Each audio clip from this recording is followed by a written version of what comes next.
yeah, I'm just gonna go into it and say thank you for coming on the Shrewsbury Biscuit. First of all, is it Caroline Pears or Caroline Pears? Pears, Pears, like the soap. Yeah.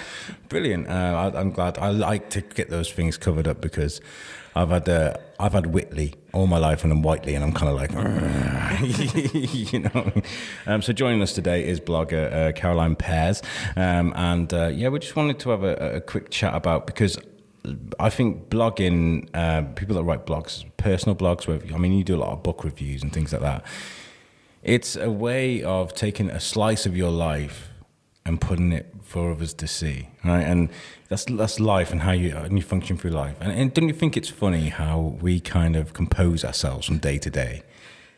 Yeah. You know, because I was thinking about this a lot today on the way into the studio. Like, today should be the day where I'm down in the dumps and I'm kind of like, I don't want to do this today because I didn't sleep very well. But yesterday was the day where I woke up a bit later. I had the whole day to myself. Yesterday I just felt like crap. Honestly, it's really weird how the day sets us up, isn't it? Absolutely. Yeah. Yes. And do you find that affects what you do in your day to day? Absolutely. So I work 3 days a week with students with learning difficulties.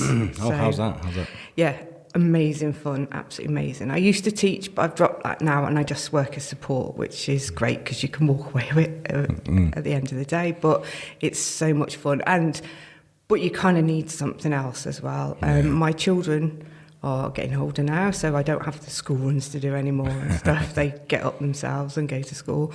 I'm much more organised than I am first thing in the morning. So my day always starts with a cup of tea, whatever happens. And then I have Tuesdays and Wednesdays off, and it really can depend what work comes in. Like today, like you said this morning, I was just like, do I really want to go through the weather? Because at the time it was snowing. My husband had just come in off nights, and then the builders started working next door, and I was like, yeah, this will be fun. So let's just get out the house. Yeah, and it can happen like that. As you know, being a podcast, you can wake up one morning and you have no clue sometimes what is going to happen, what offers you're going to have, you know, where your work's going to take you. I mean, I am a blogger, but I'm a professional photographer as well. So I do event photography, product photography for websites and things. So, and that's really good. I feel like writers and bloggers, it's more difficult because it must be more difficult because it's a lot more intimate, right? Yeah. You're having to really think about what you're having to write. I mean, I just get a microphone and chat, blah, blah, blah, blah, blah, blah, you know. But you have to think about you got an audience and you want people to hear what you're talking about, or read what you're talking about, should I say. Yeah. You know. I didn't start straight into blogging. About 5 years ago, one winter, I really don't like winters. So one winter I started doing a photography challenge, which is run by an Australian lady, and every day she gives us a prompt and we take a photograph, and it meant that I should go out and take photographs instead of sitting in the house moaning about the weather. Yeah, brilliant, yeah. So I started on doing that, and first year I just muddled along and I started on Instagram, and then as my confidence developed and my photography skills developed even further, work started to land on my doorstep. I didn't look for it. It kind of landed on my doorstep because people like my work, my photography. Oh, brilliant. And then I started to gain the confidence and talk about this. Well, now I talk about the story behind the photo. At the time, I would start talking about little things in my life, and the response was always so positive. And people wanted to know more and more and more, and I was writing longer and longer captions and longer answers to the comments. So my natural progression then was to start a blog, because it meant I could address all the things, anything that anyone wanted to know. You can marry the two up.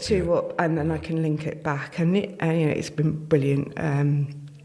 It's funny how that starts, though, isn't it? I mean, with the podcast, I remember I spent like 2 or 3 days up and down the cop. I'd spend about 4 or 5 hours in town with my business cards and trying to tell people that I'm starting a podcast. And I used to have to really, really look for the work and stuff and look for the interviews. Now they come to me, which is good. Yeah, people know what I'm doing. It sounds similar to your photography. Absolutely. I don't. Last year I did the Newtown Food Festival. So a colleague of mine had tagged me in something and said, I think you'd be brilliant to do this, Carol. I'm like, there's people. I don't take photos of people. And I approached them and said, do you want me? This is what I do. Have a look at my blog. Have a look at my Instagram account. And they loved the work I did, and I had the most amazing weekend.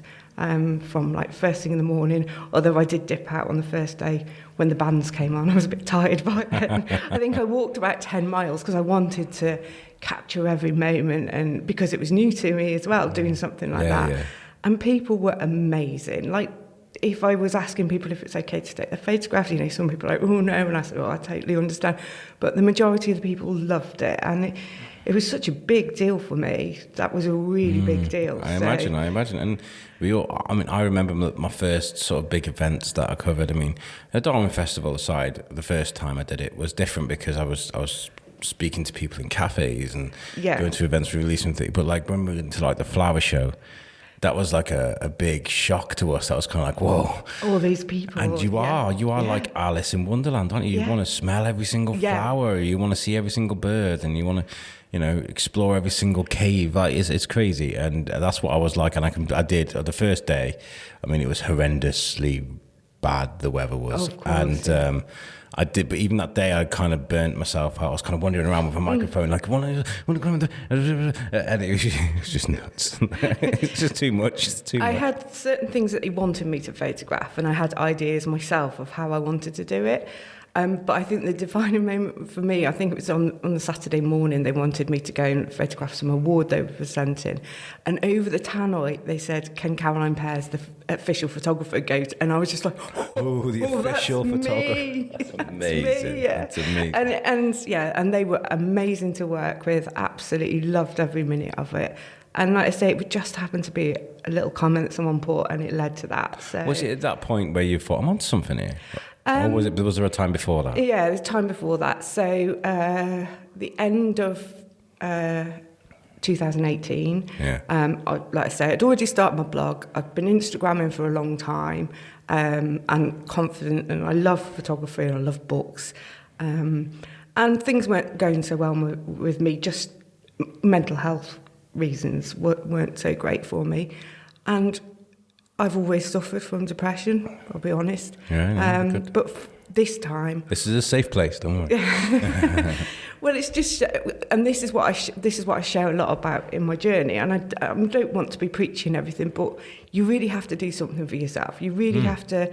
And the problem is, when you're in that dark, dark place, and people say, just, shake yourself out of it, or if you see the wrong sort of professional, they make you feel even worse. And don't get me wrong, I've got a happy life. I'm married, I've got 4 children, we've got a house, we've both got jobs. There shouldn't be anything. That's the other thing. People think there shouldn't be anything for you to be feeling sad about. And that's what they think. It's not sad about. It's a black hole. Unless people have been through it, properly through it, where you can't get out of bed, you can't eat. I lost a lot of weight. I literally went to bed one day and didn't get up for about 3 weeks. Yeah. And then I got the right sort of help. My employers were brilliant. They have a counsellor through work, and they paid for me to go for a counsellor, first time ever in my life. And I walked through the door and she said to me, I'm not a medical person. I can't prescribe medication, but you need to go back to your doctors and say to them, you need medication. So I did. And with the counselling and medication, my life changed in a few short months, from not getting out to bed until the March when I went to London for Penguin, the publishers. Yeah. I was promoting a book launch of a book called Transcription, and they wanted me to go round London with a pink flamingo cutout and take photographs in all the landmarks. And I did it. That's that beautiful. That's a long story cut short, but that was a really defining moment. You found what I call the healthy vice. You found something on the side, Yeah. We think the word vice is a bad word, and most times it is. But I've always had to have something. If you talk about my life from when I was younger, from the age of sort of 13, I got put in the cadets because I was an angry little child. That was my voice back then. When that stopped, I was kind of. I moved to Telford. I started the gym. That was another healthy voice for me. And then the podcast is a really healthy. It is because. Like you said, it's taking a slice of you and putting it onto, and they always say journals and blogs and things like that are really important to keep, especially if you suffer, like I suffer from anxiety. Some days I can be really bad. I'm not saying I suffer from chronic anxiety where it's like crippling sometimes, but yesterday, like if I'm going to be personally honest, and you know, sorry for getting too personal, I kind of really didn't want to come out of the house. I was almost in tears. I was kind of, I don't want to do this today, like, you know, and nothing had happened. You just don't know where it Nothing had happened. from. It just came out of nowhere. Yeah. And like I came to the studio, I spoke to the guys from High Five Tennis, brilliant guys, and they were very complimentary about the show. They loved what we were doing, and even that didn't make it any better. And that's when I knew I was having a bad day because the good things in life, the compliments and the, you know, the hitting a green light as you're driving, them sort of things, they don't make you feel good, right? Yeah. I would say that. The anxiety is not so bad. I mean, when you're hiding, when you're on social media, you can hide. I mean, we call ourselves web introverts. So, you know, I don't do the social aspect of it very often unless it's something I really want to get involved with. So we sit behind our little phones or our computers and we don't really think about, well, I did at first, and I suppose I still slightly do, when I press the button to publish something, you know, you realise that potentially it can be read around the world, and that's scary, isn't it? Sometimes the way we do Podbean is very similar, right? So you have the publish button, or you can schedule it for another day. As soon as it hits publish, I sit back. Most times I sit back and I'm like, because I just feel like everyone's going to hate what I've done. And that's a constant since I started Thorskin back in the day. Yeah. You know, it's just a natural thing for me. I mean, most times people enjoy, same with you, people enjoy, I mean, I'm looking at your Instagram right now and it's beautiful. You've got a real, a certain style, and I love that. It's beautiful. So the other thing I do, which, because you do have to have irons and many fires, and we're digressing again, is... Digression's good, it's a podcast. Is my camping and my glamping, which unfortunately the weather has been so awful this winter. It's been raining, and I promised myself that this would be the winter that I went midweek camping. Well, it hasn't happened. I mean, that is my real, like you say, my green scale activity. That's the one that I love doing the most. I couldn't imagine trying to put a tent up in this weather. I've done it before. I've been on Mull when it's been snowing, and I've wild camped on Mull when it's been snowing. That was with my husband. But my midweek adventures, and as soon as the weather gets a little bit better, that's what I do. I finish work on a Monday night, take off in my tent, and come back on a Wednesday night. Well, now I'm losing a bit of weight, which is great. I mean, I want to start getting a bit more outdoorsy, to be honest. I want to get the lads together and let's go to the Cambrian Mountains, or let's go to Ben Nevis, or something. I want to start doing stuff like that because it's brilliant, you know. And I love the outdoors, and I feel like I'm repressing myself. Yeah, it's another fantastic way to. And this is what's helped me. And even before the end of 2018, that's how I got through life, was getting outside. Instagram, if I had the worst day ever, I could go on Instagram and disappear into a little bit of oblivion. I think people have a misconception about Instagram if they don't use it or if they don't know what it's about. That actually it's loads of influencers standing around promoting clothes or doing selfies. Totally, I live in a different world of Instagram. Yeah. I actually...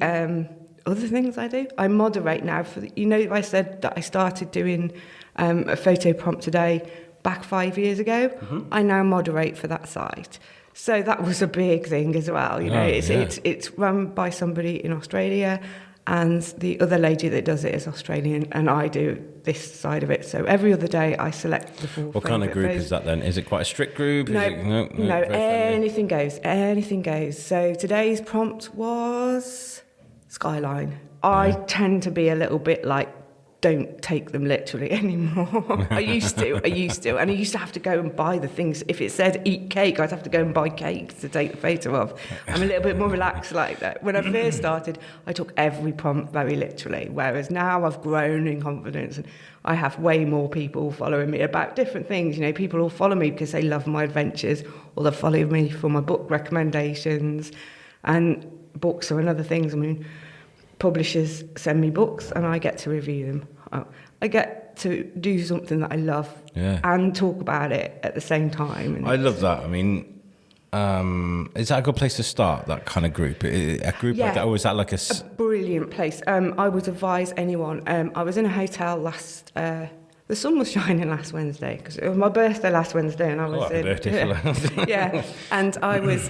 We went to London. No, a long story short, I was supposed to be in London for a beautiful book launch and car problems. So in the end, we just went off for the night in London. No, which is, have you ever been to London? No. Yeah. Oh yeah, I lived in Wrexham. We used to go to London all the time. Yeah.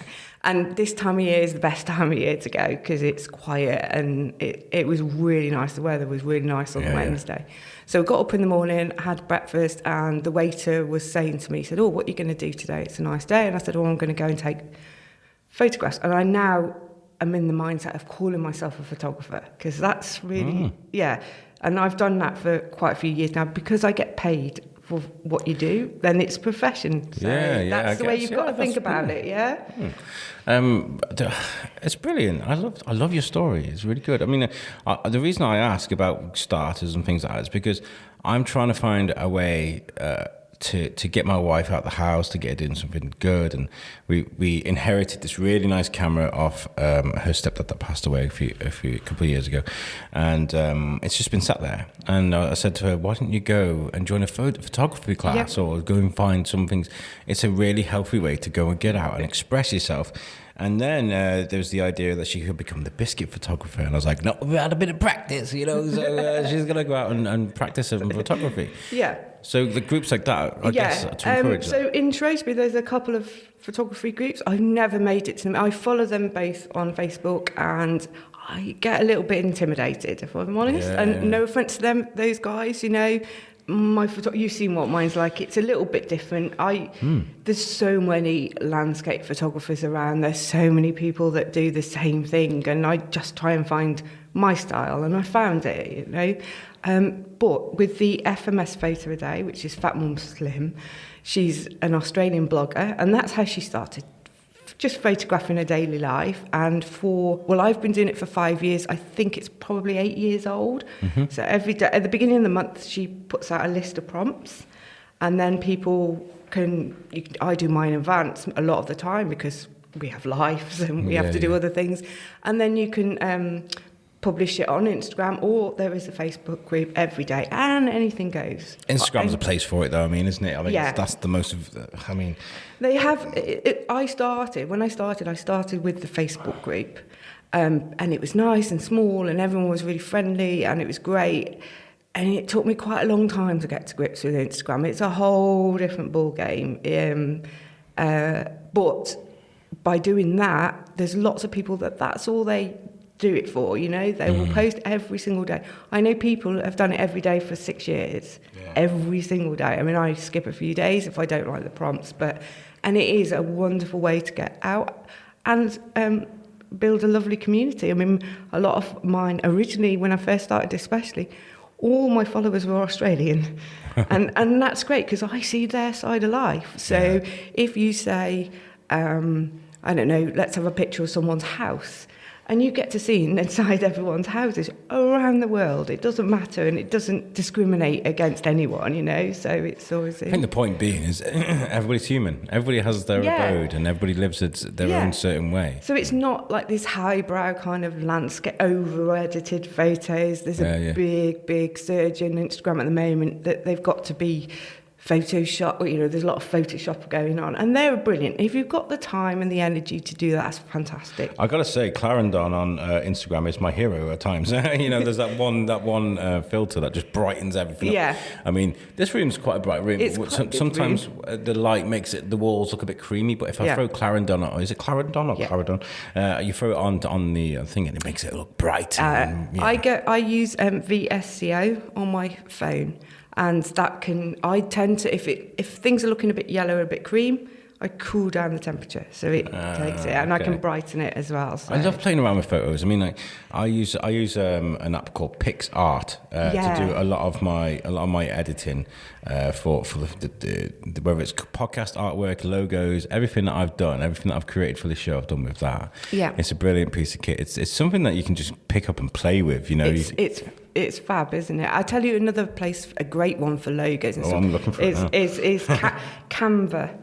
Have you used it? Yeah, it's my own logo and everything I did on Canva. So but for my stories and Instagram, I use Story Art, and that's great because you can do little clippy video things and stuff with it. So you said the blog came before the photography. No, the photography, Instagram, and then how did that start for you? Was it your first ever blog? Let's talk about that. What was that like? Nerve-wracking. So I'd been, like I said, I took on board everything that everyone had said to me on Instagram about my photos and my life and the questions, and I thought that'll be easy. I can put it all into one, and then it was. I'm a bit of a, believe it or not, even with my photography, I'm a bit of a technophobe. I can look at a computer and it goes wrong. Seriously. I had a DBS done recently and they were doing a whole load of them. I walked into the room and the computer went wrong and I hadn't even touched it. So it's that bad for me. So that was my problem, and still is my problem. You got the horse whisperer. You're the opposite of that to the computer. But so it was the technical side of things. And then, so I looked for, that's one thing you can do on Instagram and photography. There's so many online courses that you can attend or be on, or just work classes, things that workshops. Workshops and everything. But, I've always been quite an introvert, and that scares the hell out of me, if I'm honest. I don't... Being in a room full of people and you start comparing yourself. And so I've never spent a penny on my photography or anything. I have just practice every single day. That's all. So when it came to blog, the writing wasn't so much of an issue because I'd micro-blogged on Instagram for a long time. It was actually the technicality. Where do you start when you start a blog? There's WordPress, there's this, and there's a plugin, and there's this and this and this. And I was like, that was the bit that scared me more than anything.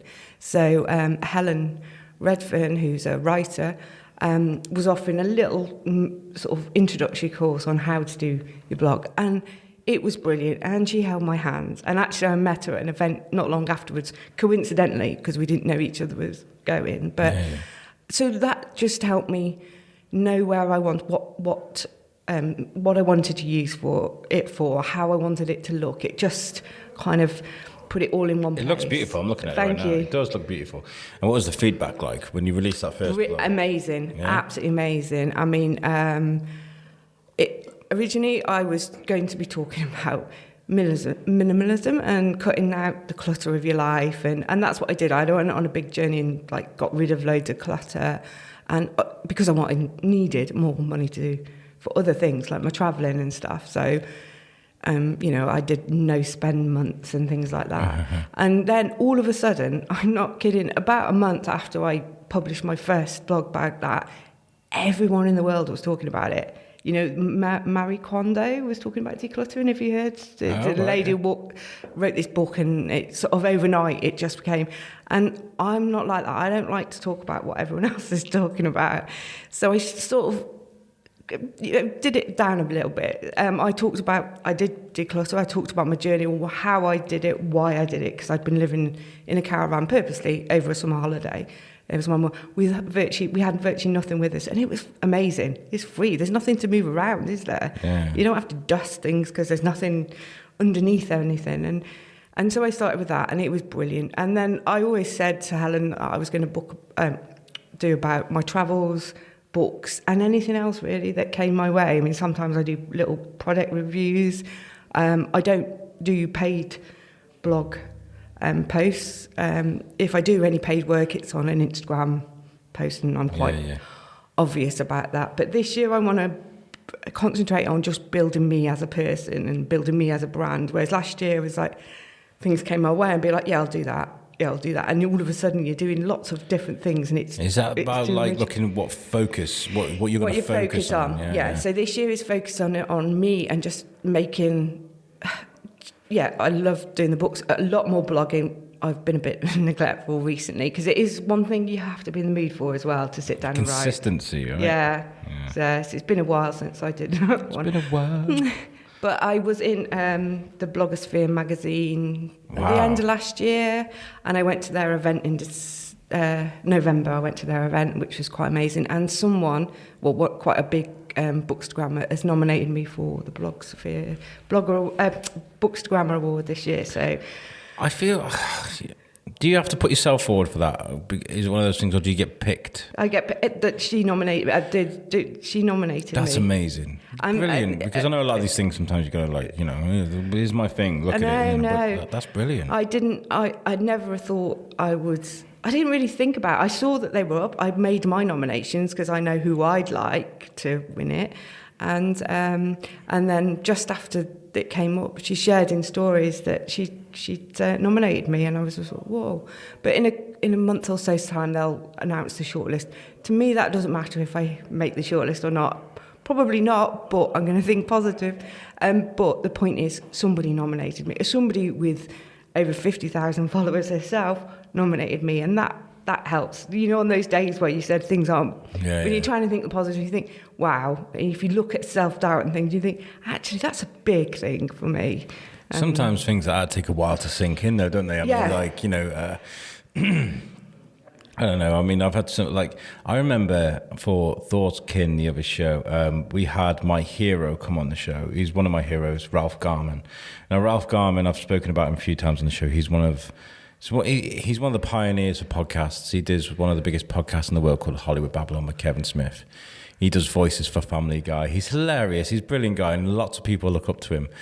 And he came on our show, and I was just like, I was absolutely gobsmacked. And because he does all these voices, I said to him at the end, could you do like a little voiceover for him? He was like, sure. And he's like, if you're not listening to Thoughts Kin podcast, you're greedy and you're lazy. Start doing the Sylvester Stallone thing. I was nearly in tears and things like that.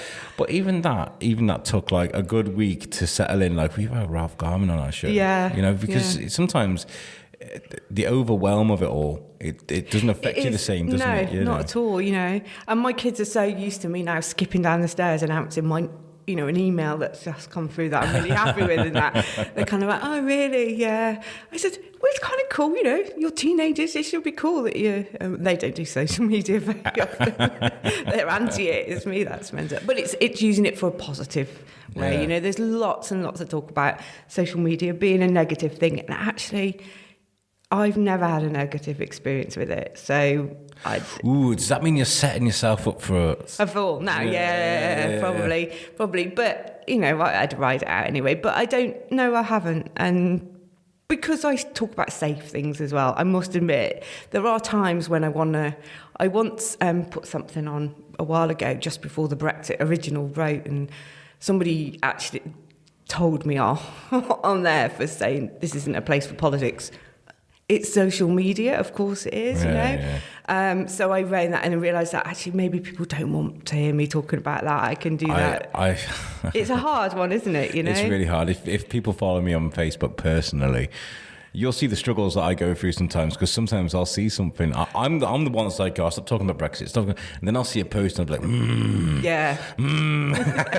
It's really hard to continue. It's really hard, isn't it? But the way that I get over that is if other people post about a subject, I can then comment on their accounts with what I feel about it, and that sparks a conversation, which is great. But I keep it kind of neutral unless there's something really major going on, and then I would address it. I feel like I need to lighten up on Facebook a lot lately. I mean, last night, I'm part of this massive podcast support group that I've been part of for over 2 years. 20,000 people on there. And one of the admins got really crappy with me last night, and I was just before I was about to fall asleep, and this is why I've had no sleep tonight. This is why I should be in a bad mood today, and it just affects you, man. Yeah. It really does affect you. Yeah. About your blog, has anybody been really sort of cynical about it? Has anybody? No. Never. No. That's good. That's good. That means you're doing a good thing. When I'm blogging properly, because like I said, I've had a bit of time. I gave myself January off. You got to do that. Yeah. You got to do that. And I had a lot of read-alongs to do. That's when a publisher sends you a book, and then you join in groups and we talk about the books, which is a fantastic way of getting books, but also engaging with people about the same thing. So I love doing that. And pretty much January was filled with that and work and remembering to get out of bed in the morning and going to work, because it's not the greatest month, is it? No. And that was the way to survive it. So I've got loads.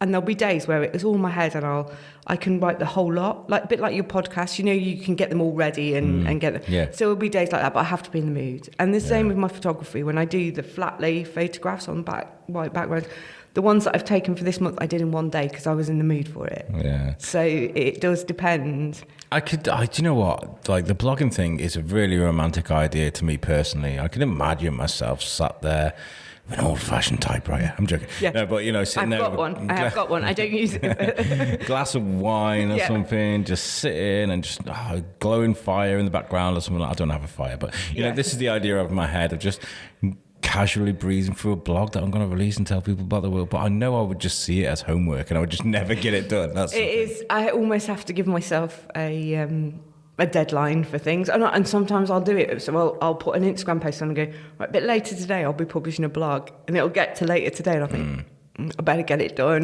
So and that puts pressure on myself. So I think, well, it's mine. A bit like my Instagram account, it's mine. It doesn't matter if I decide not to blog. It's only exactly. Do you notice a drop in sort of logins or people that read it when you have a break, when you come back? Yeah, when I come back, it normally goes sky high. So, brilliant. Okay. So on a good month, I get like 1,000 views a month on my brilliant. That's blog. Good. So it is quite I'm up to about 10,000 views, and I'm considering I'm not that consistent on it. It's fab. People enjoy my book reviews, but they enjoy listening to other things that I've been to and what I've involved in as well. So, and it's a great platform to. And the other thing that I should use it a lot more for, because obviously on Instagram I post one photograph a day. That's it, maximum.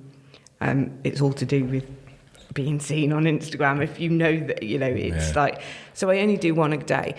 But for that one photograph, I've probably taken 1,000 other photographs I love just as much. And so my blog, I really want to start sharing a lot more of my photography that I do. Well, maybe on your website you can have like a gallery bit. Just my own stuff. Yeah, that's what I said when we did our biscuit website with our friends from Web Orchard, www.theshrewsburybiscuitpodcast.co.uk. Check it out.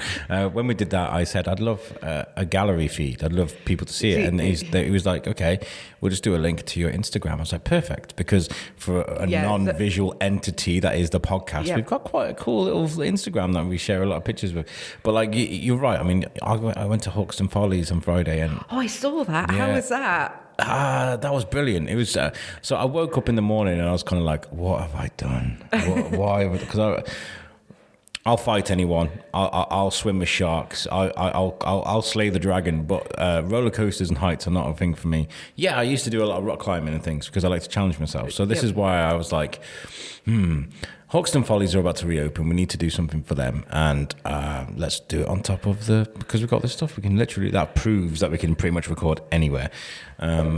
I woke up that day. I was a bit terrified, but once I got back down from the pillar, I was kind of happy. I was kind of like, you did that. Oh, well done. Well done. Yeah. And Howard and Alex from the park were brilliant. I mean, I was so touched by their kind of generosity and their eagerness to make sure that we get a good experience. Yeah. And they did. Nice. And they did. It was brilliant.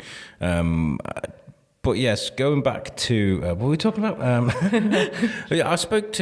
went to Cafe Scientific at the Alb last night, and I spoke to my friend Alex Vladmirov, who's been on the show before, and he was like, "You need to try and find a way to create a sort of manuscript of the podcast that we do, some sort of blog or an article to all the things we go to. And I was thinking about it all night last night. All these things I think about before I go to bed. Do you keep a notepad by your bed? I do. This bag is usually full of about four different notebooks. Because that's what I do, because it has to be done. Yeah. I have different notebooks for different things. One's for just general notes. One's for organising things, and the other one is for work and personal life. You know? Yeah. But I was thinking, that's not me, dog. That's Katie Rink. That's Phil Gillam. My talents are here in front of the microphone. Yeah. You know what I mean, but it would be good if people could have one place to go through them all, that you could kind of you wouldn't have to write much. I don't know. Maybe it's something we could think of. I don't want to step on anyone's toes, because I love that we work with people that write. Yeah. Because they can take what we're doing and be like, Alex leaned into the mic intensely whilst he stared into his guest's eyes. And like I said, I'd see it as homework. Do you have those days, though, where you're like, I'm going to write that blog tonight? Or do you always look forward to it? No, blog... I think you have often. I think any blogger or any writer has moments or times where they just don't want to do it. And you can't force something that's not there. I absolutely 100% agree. There have been interviews that I've done. I've been really excited to do, and I've done the research and I've gone in and I've like, let's do this. But because I've done so many, like with the Darwin Festival previews, you can hear it, and it really disappointed me that I was kind of like, hello and welcome to the Shrewsbury Biscuit. Today I'm going to be speaking. You get fatigued, don't you? Yeah, and you can't. Same as photography. I can spend a day taking photographs and not like any of them. But somebody else could look at them and go, what's wrong with them? And it's like, what is that though? What is that? Is that like the emotion that you feel? I don't know what it is, but it's, and it's the same with writing. But it's the same with anything in life, isn't it? I mean, there's certain things I'd never love doing, like hoovering, washing up, all those boring things. But there's other things that some days actually I don't mind doing them. And I always think life's too short. You can't force yourself to do something you don't want to do that day. Why? What's the point? Life's too boring to... I disagree to it a little bit, because, last night I really didn't want to go to Cafe Scientific. I was so tired. I was like, I don't want to do this. The weather's terrible, blah, blah, blah, blah. I've got to go and get Shane. Shane. But I went and I had a really good time. I forced myself. I think with things like that, when you've got to be at an event it's different, isn't it? Because you're doing it for... If you're doing it for other people, if you're doing something for other people, then you keep to it, don't you? And you do it, and it can turn out to be, like you say, you can have an amazing time. And sometimes the ones that you're dreading the most are the best experiences. But I think if it's something just for yourself, then we're a worse enemy in a way, aren't we? So. I'm quite proud of myself for that, because but sometimes I do have to do that. Like yesterday, like for example, I was just like, oh no. But you've got to. That's like me every morning. Yeah. When I have to get up, it's like. But you do feel a satisfaction sometimes. Yesterday, not so much. I was kind of like, that was torture. But today, I'm full of life. The sun is shining. The wind's kind of died down a bit. There's a little bit of snow flurries. It's still a few snow flurries. Last night at the Elbe, we were learning about altruism, and saying you're doing good things for good people, and you can keeps you and focused and things like that. I do think that's important. And do you find that with your blog, you get sort of satisfaction out of sort of helping people with what you do? And I'm not that sort of person. I don't need other people's approval almost. Yeah. I'm not the sort of person that has to be around other people, but I'm also not the sort of person who needs people's love. Now that sounds a bit sort of weird now. No. But I don't thrive off that, But when people message me and when people email me about problems that they've had and the fact that I've really helped them or really inspired them, or they'll send me a card, or they'll send me something because that day they didn't want to get out of bed, but they did, and they went and did something. That's amazing, and that's not. I don't have a huge ego to think that's what I'm doing it for. I'm just saying to people, actually, this is how I did it, and things work definitely for other people, don't they? There's some things that people do naturally that I could never do, but this is how I did it, and that's such a good feeling. And if people need to talk to me, and they do, if they're having a bad week, a bad month, and I get a message off them out of nowhere sometimes, and it's just to talk about it. I'm not a professional. I don't have any qualifications in mental health. Yeah. But if people want to talk, I will listen. Does that? And sometimes that's all you need. And I find someone online, is easier to talk to sometimes than close people. Yeah, I feel that, I mean, that's what makes therapy a lot easier, isn't it? Because it's that person that isn't attached to your life. Yeah. But I mean, I started doing what I'm doing to help people, because podcasts help me in such a positive way. They actually enlightened me, and it sounds really, it's crazy. The first real podcast I sat down and listened to was Edumacation with Andy McElfresh and Kevin Smith. And 15 minutes in, I was kind of like, yeah. This is salvation. This is what I needed in my life. And I wanted to give that back to people. I wanted to help people, because there are people out there that are sitting alone, and silence is deafening. And that just want some background noise or to be part of something. And that's what I give with what I do. And we get a lot of messages too that, people that we've helped. And somebody from New Zealand who says they're an expat enjoys our show, listening to a bit of Slice of Shrewsbury over the podcast. Yeah. And that meant the world to me. Yeah. That meant the absolute world to me. It must be like that. Actually, my sister Sarah, who lives in New Zealand, better listen to this. But yeah, it is, isn't it? And it's just, and that's the great thing, because again, I go back to the fact that, people slate social media for it being bad for people's mental health. But when you've lived, when you're someone like myself who is a webstrovert or an introvert and always been very shy, it's done the opposite for me. It's given me a voice. Yes, I love that. I love that. It is so given positive. Me a voice because, I don't have the biggest Instagram following, but someone already said to me, imagine those 5,500 people sat in a room. That's a lot of people. Yeah, and that's a good following. I mean, I think we've got 400 or something on Instagram. That's brilliant. Yeah, but it's been 5 years, and I'm always authentic. So even though my photographs are very curated, you can see my feed's curated, and they're styled. Some of my photographs. It's what I talk about, and that's what people keep coming back. The comments. Yeah. One photo can generate about 100 comments at least. And so that shows that I'm doing things the right way. So you're obviously, do you find that writing with certain emotions sort of helps the content? I mean, so if you're in a really miffed off mood and you're kind of like, well, you know what, I was in Morrison's today and this woman cut me up in the queue, you know what that woman needs is an axe to that. And I don't. No. If I'm having a really bad day, when I was bad at the end of 2018, I would write about anything other than how I was feeling or how my day was. Yeah. So anything that I could think of, the weather is always a good point, isn't it? Especially in this country. The weather, a book I read, and that's when it led. That's when I went down more of a booky thing, because they saved me. Read it, like you said about podcasts. Yeah.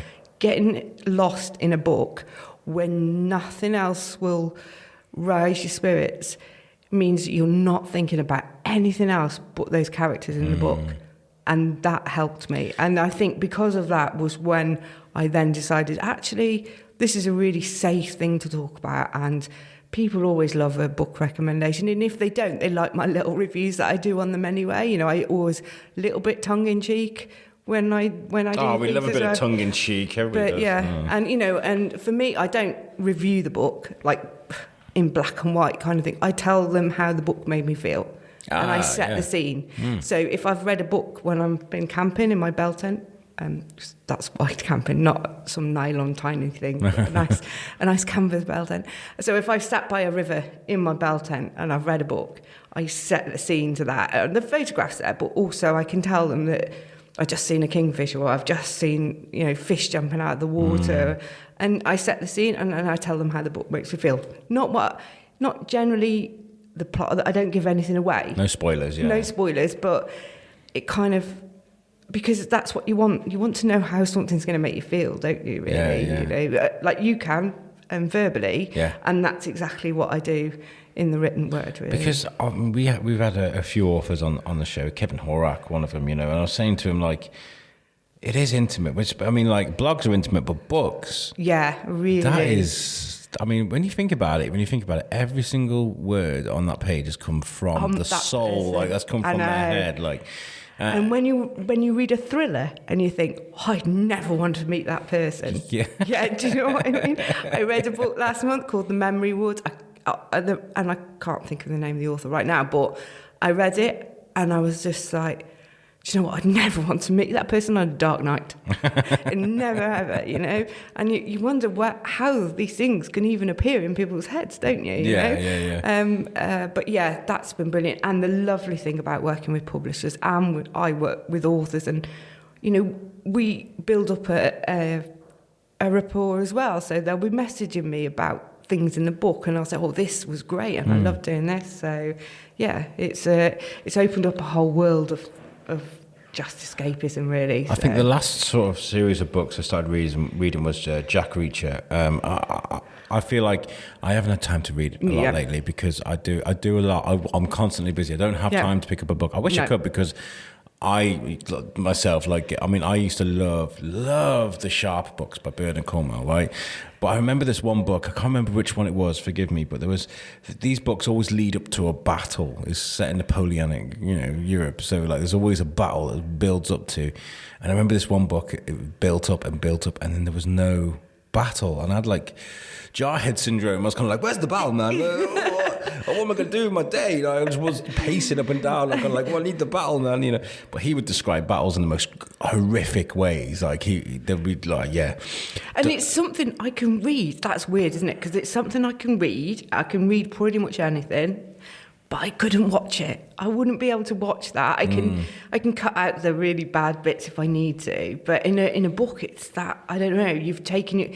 I suppose no one ever reads the book the same way, because your own imagination. It's like when they make films out of books that you've read, and like Game of Thrones, for example. That's not that person. You know, in my head, they don't look like that. Well, that's what annoyed me about Sharp, is they made it all about a love story. I mean, I was like, I rewatched them recently, and I was kind of like, what is this? Like, they need to go totally back and different, need to go back and make that. And the same with Jack Reacher. I mean, if anybody's ever listened to Thorskin podcast before, you'll know that I've had plenty of tantrum about Tom Cruise and Jack Reacher. He's a pygmy, right? And you know, Jack Reacher's meant to be a 6'2", big built, you know, And I was kind of like, he is not Jack Reacher.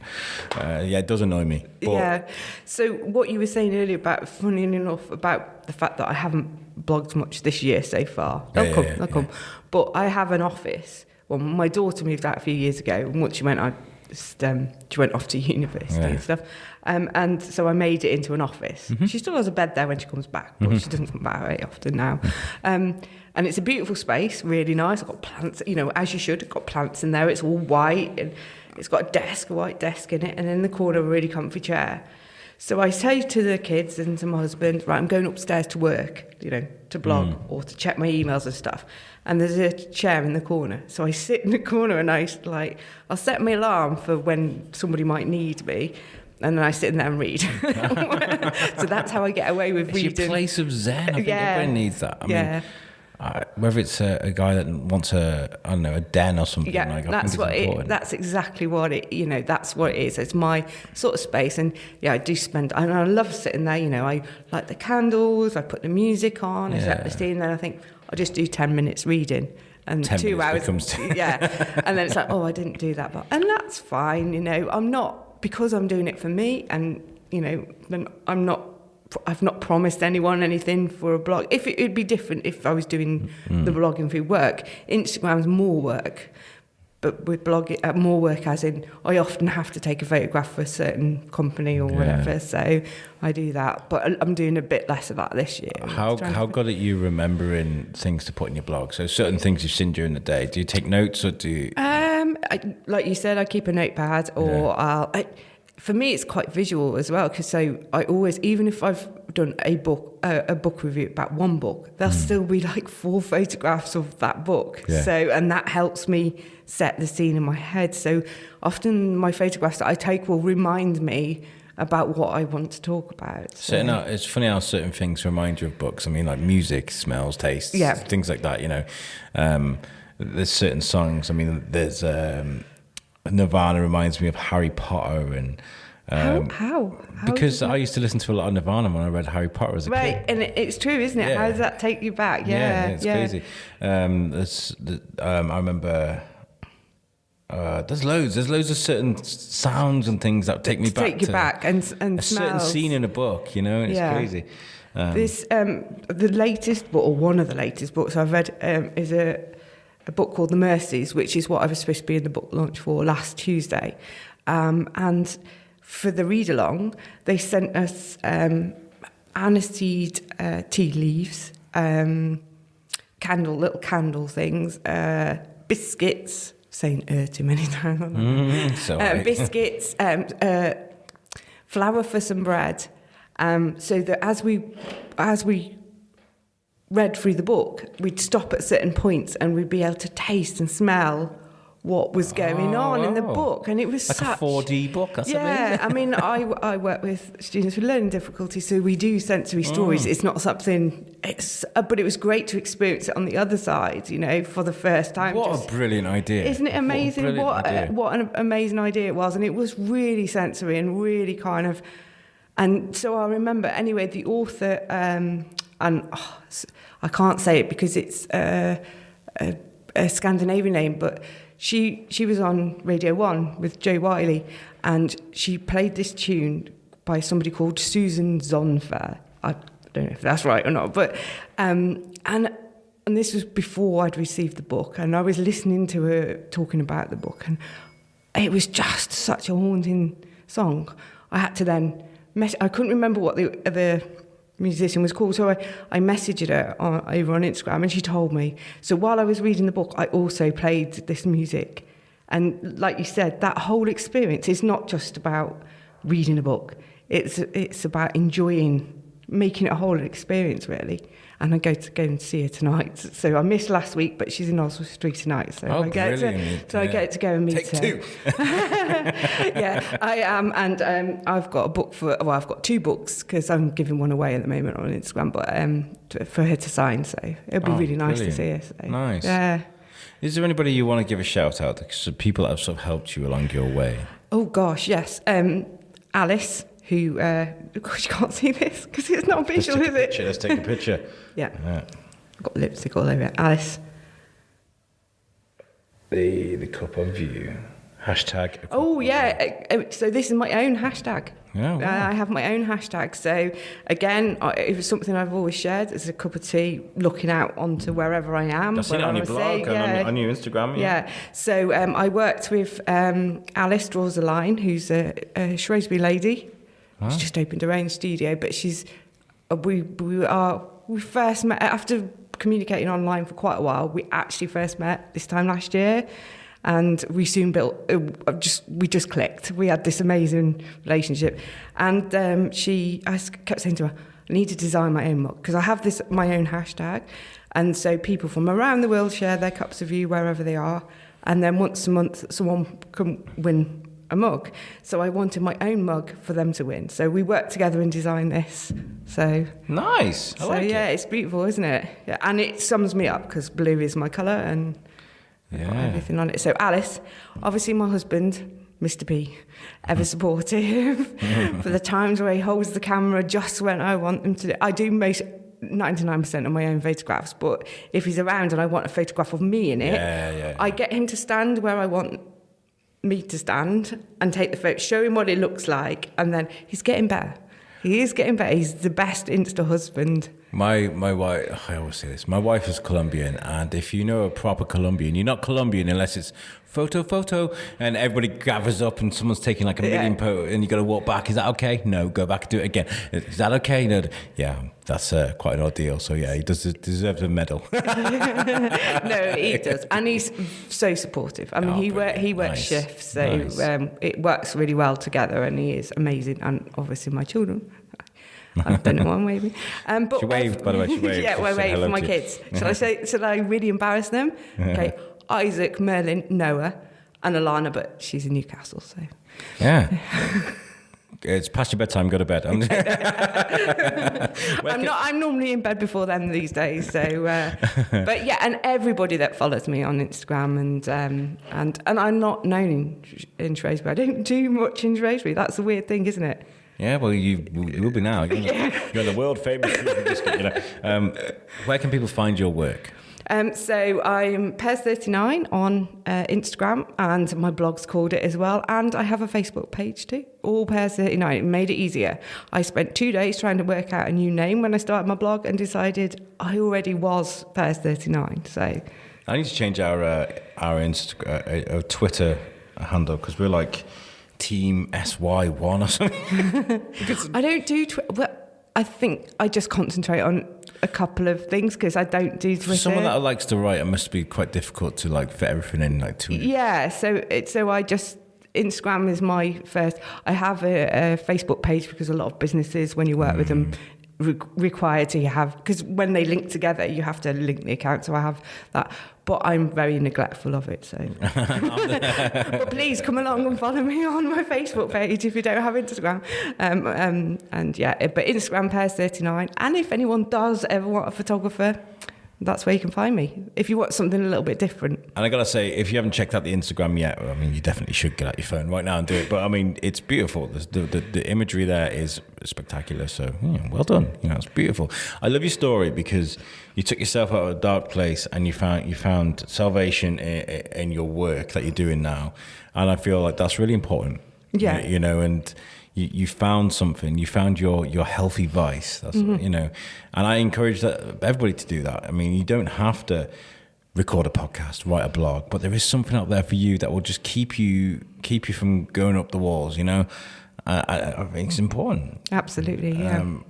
Photography, good places for people to go to start up is. It's so I would say that, like I said, there's a couple of groups in Shrewsbury that you can meet up with. Instagram is just, I mean. You can come and follow me on Instagram and drop me a message if you want to know about the challenges that I'm involved in. I also do a petal play. I'm a moderator for that site as well. So I have things in a lot of places. And for Creatively Squared, which is another Australian company, I'm a creator for them. So we have to call ourselves creators now. I'm not an influencer. Just like to say that. Do you know what? I think that influencer thing is starting to die out. I think they are. I mean, I don't want to scare a few people, but apparently Instagram are taking away their like button soon. So yeah, they've been trialing it for quite a while now, since about last April. Yeah. I went to an event in London in November, and there was a lot of big Instagrammers on panels there, and it was so you can't see how many people. Like another person's photograph. Yeah. And it's said for mental health issues and things. Yeah. But I can still see, but most of the people that follow me can't see that. And it doesn't bother me either way because I'm there for the enjoyment. I've always said I'm there for the enjoyment. I think everything else isn't a bonus really for me on there. Yeah. I think it is a good idea if I was young, which I'm not, that's why I'm not an influencer. If I was young, I think it would bother me more, and I feel so sorry for people growing up with social media as a big part of their lives. It's different from this end of the scale, but if you were doing that, I just think it must be really, really hard to grow up where you can be snapped anywhere. Yeah. Yeah. Imagine taking a day off sick and then you're somewhere where you shouldn't be. But in the bookies. Like it does happen to people, doesn't it? Or you can't there's like cameras. It's like Big Brother is watching you, isn't it? Really these days. So. Especially if you're a celebrity. I mean, it must. Alex Whiteley from the Shrewsbury Biscuit. Look at him. He's buying. He's meant to be on keto. He's buying. He's buying a Mars bar. What is he? It is quite crushing. And the other thing that just one thing more I'd like to say about this. Yes. So for photography stuff, just give me a shout if you want to learn how to sort of start on Instagram even, because I forget that people don't already know. It's quite difficult. I mean, hashtags is a whole other ball game, and I could probably talk about them for 2 days. And it's quite a tricky balance. If you want to if you want to use it for your personal use, that's fine. But remember, if you're sharing photos of your children and bad stories, because I have heard negative stories about children, keep it private, because they're going to have to live with that for the rest of their lives. Whatever you write now, if you're having a bad day with a child, that's fine. Keep it to yourself. I've heard that quite a bit. We had Jen Eastwood from Rock Rose Digital. Oh, yeah. I've got to meet her, we communicate, but we don't... She's that's one of her big things, is keep it business related. Don't go too personal, which is hard for me, because I'm kind of like, I'm having a bad day. Yeah. But we're different. I don't say, not my children are, because they're little angels, but I don't talk about them on that. I made a conscious decision, to not include them in what I talk about. I'll refer to them sometimes, and they are amazing kids. Don't have to have me as a mother, but they are amazing kids. So I don't need to. And again, if someone puts in comments and if they're talking about a problem they've got with a child, I'll DM them and say, oh, you could try this. But I don't mean that in a preachy way, but I've bought 4 kids and they're still alive. Yeah. And one of them's 23. That's how old I am. Well, you're doing a good job. You're doing a fantastic job, and it shines through you. And I really respect you, and I'd love to get you back on the show some other time. That would be brilliant. Thank you. We'll probably meet down the line somewhere, because I want to get some classes on sort of writing and photography. I mean, that's where I want to try and...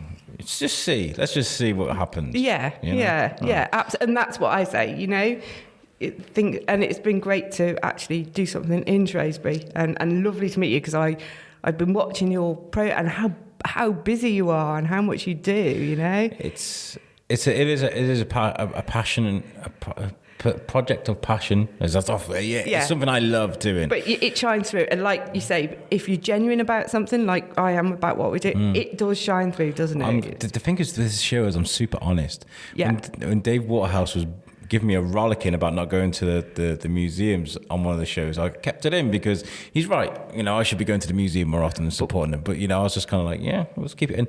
Whenever we make mistakes, with Bibbs, she came on, the Zoom stopped working. It just stopped recording, and I was like, it broke. Yeah. It's all, I once announced to Instagram, and it was a few years ago now. On World Earth Day, I'd taken a photograph from quite low on the ground, and I'd put, I took this SHT instead of shot. But it took me about half an hour before people were messaging me. Did you realise what you put? Did you realise what you put? And it's like, now I double check my words. Do you know what I've done a couple of times? Because Thorskin is R-rated and a bit raunchy, and I've accidentally uploaded an episode of Thorskin onto the Biscuit. Because how it works with Podbean is I have to bring it down, log out, and bring up the other one. Yeah. Sometimes I don't look at the icon, and I'll just upload it, and I'll be like, oh my God, let's get that off very quickly. Very sorry, guys. Hey, thank you so much for coming on the show. It's been an absolute pleasure chatting to you. Look, we've done over an hour. You were worried about we wouldn't have much to talk to, and I think that's one of the best podcasts we've done in a while. Thank you. Yeah. Thank you for that. And I would like to give That's not what his face says. That's not what his face says. I know. Yeah. I had this idea, this image, this structure of the show as I was walking to work about how certain days set you up for the day, and that's pretty much what we talked about. Yeah. And like I said to you, like I don't write notes anymore for the podcast unless it's somebody I've had to research. I really research. I just like to chat with people. People like that, Yeah. That's the beauty of this show, I think. And this episode, it was sponsored to you. See, there we go. not enough coffee. I need to get another coffee. Yeah. This episode is sponsored by our friends at Gin Different. Darren is a great guy. He's got a great bar. It? Can I go and get a gin now then? Yes. Yes. Let's do that. I haven't driven. Let's forget about the coffee. His bar is at the top of the market hall, if you wanted to know. And they've got over 100 different types of gin. And make sure you check them out. They've got a great page on Instagram and Facebook. Give them a follow. And this has been a really good episode, and I've really enjoyed it. Thank you. And we'll catch you guys next time. Thank you again, Caroline. Thank you. Peace out, guys.